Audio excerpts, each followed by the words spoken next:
just want to start off by saying, if you want an answer at the end, prepare to be disappointed. There just isn't one. I was an intern at Nickelodeon Studios for a year in 2005 for my degree in animation. It wasn't paid, of course. Most internships aren't, but it did have some perks beyond education. To adults, it might not seem like a big one, but most kids at the time would go crazy over it.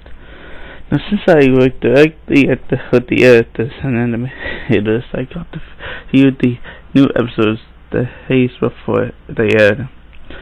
I'll get right to it without giving too many unnecessary details. They have very recently made the SpongeBob movie, and the entire staff was so much out of creativity, so it took them longer to start the season. But the delay lasted longer for more upsetting reasons. There was a problem with the series for premiere that said everyone and never went back for several months. Me and two other interns were in the editing room along with the lead animators and sound editors for the final cut. We received a copy of what was supposed to be Fear of a Creepypasta and had it around the screen to watch. Now, given that isn't the final yet, animators often put up a title cards or of inside joke for us with funny alternate slew titles. This is how six doesn't work instead of followed by Alf and SpongeBob Patrick without the sea scalp. Nothing particularly funny, but work-related chuckles. So, when we saw the cut there was suicide, we didn't think it was more than a morbid joke. One of the interns did a small laugh at it. Now, having a lucky music play as it's normal. The story began with Squidward pressing his clarinet, hitting a few sound notes like normal. We hear SpongeBob laughing outside, and Squidward stops, telling him to keep it down as he has a concert that night and needs to practice. SpongeBob says okay, and goes to see Sandy with Patrick. The bubble splashing concert, and we see the ending of Squidward's concert. This is when things began to seem off. While playing, a few frames repeat themselves, but the sound doesn't. This sound is synced up with animation, so yes, that's not coming. But when he starts playing, the sound finishes as if the skip never happened. There's a slight moment in the crowd before they began to boo him. Not normal cartoon booing that is common in the show, but you can very clearly hear malice in it. Squidward is in full time and looks visibly afraid. The shot goes to the crowd with SpongeBob in center frame, and he too is booing. Very much unlike him. That isn't the oddest thing though. What is odd is everyone had hyper-realistic eyes, very detailed. Clearly not shots of real people's eyes, but something a bit more real than the CGI. The people were some of us looked at each other, obviously confused, but since we weren't writers, we didn't question the appeal to children yet. The shot goes to Squidward sitting on the edge of his bed, looking very formal. The view out of his porthole window is of a nice sky, so it isn't very long after the concert. The unsettling part is, at this point there is no sound, literally no sound, not even the feedback from the speakers in the room. As if the speakers were turned off, though the stairs held them working perfectly. We just sat there blinking in the silence for about 30 seconds. Then he started to sob softly, put his hands over his eyes, and cried quietly for a full minute more. All the while, a sound in the background very slowly growing from nothing to barely audible. It sounds like a slight breeze through a forest. The skin slowly begins to zoom on his face. By slow, I mean it's only noticeable if you look at such 10 seconds apart side by side. The sobbing gets louder, more full of hurt and anger. The skin then twitches a bit, as if it twitches on itself. For a split second, then back to normal.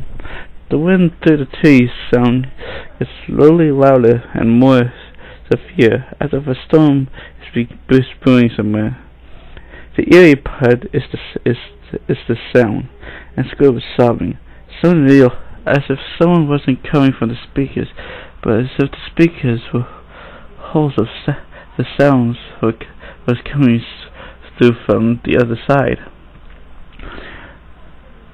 As good as sound as the other studios like to have, they don't purchase the equipment to be that good to produce sound of that quality. Below the sound of the wind and sobbing, very faint, something is heard. Something sounded like laughing. It came at odd intervals and never lasted more than a second. So you had a hard time pinning it. We watched the show twice, so pardon if the things sound too specific, but I've had time to think about them. After 30 seconds of this, the screen blurred and twitches violently, and something flashed over the screen, as if a single frame was replaced. The lead animation had to pause and frame by frame. What we saw was horrible. It was a still photo of a dead child. It could have been more than 6. The face was mangled and blood-dyed. One eye dangling over his unturned face popped. He was naked down to his underwear, his stomach clearly cut open, and his entrails lying beside him. He was lying on some pavement that was up horribly road. The most upsetting part was there was a shadow of the photographer.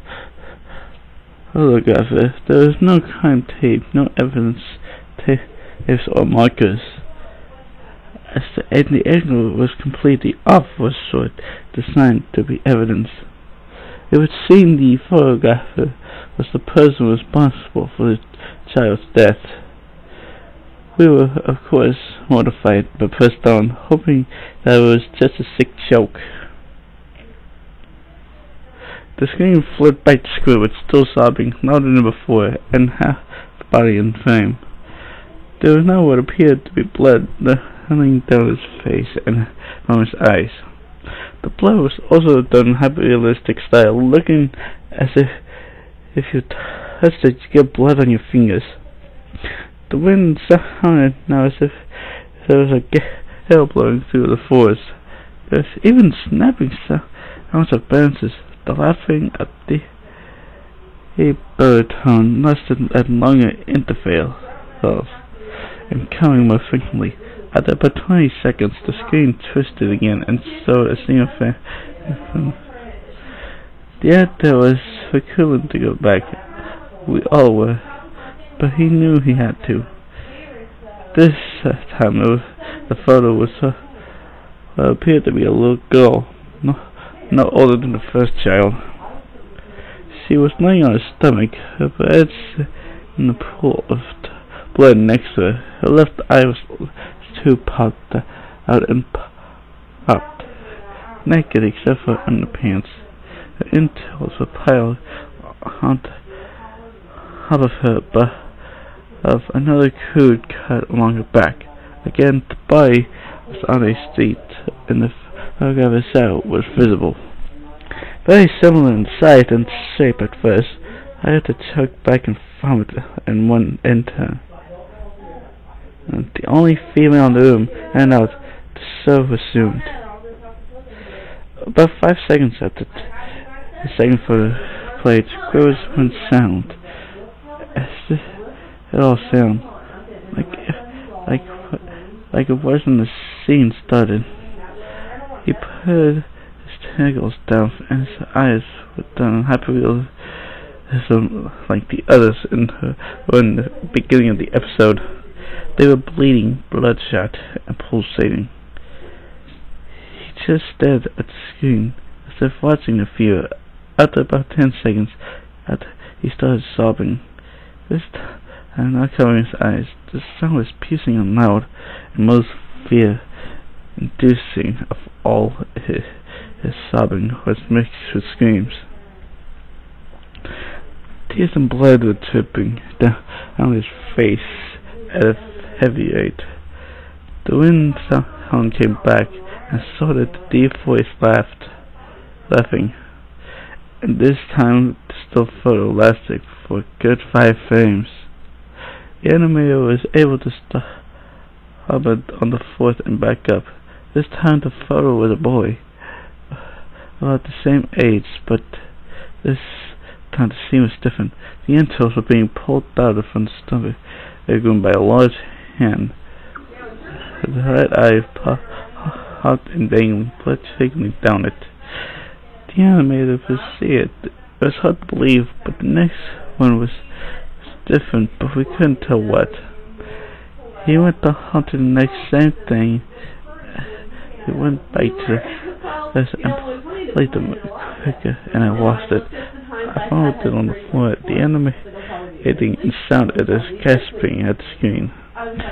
The 5 frames were not as if there were 5 different photos. They were played as if they were frames from a video. We saw the hands slowly lift out the guts. We saw the kid's eyes focus on it. We even saw 2 frames of the kid beginning to blink.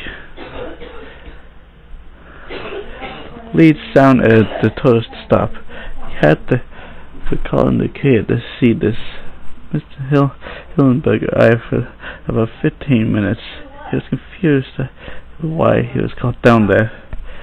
So the editor just continued the episode. Once the new frames were so all screaming, all the sounds again stopped. Squidward was just staring at the viewer full frame at the face for about 3 seconds.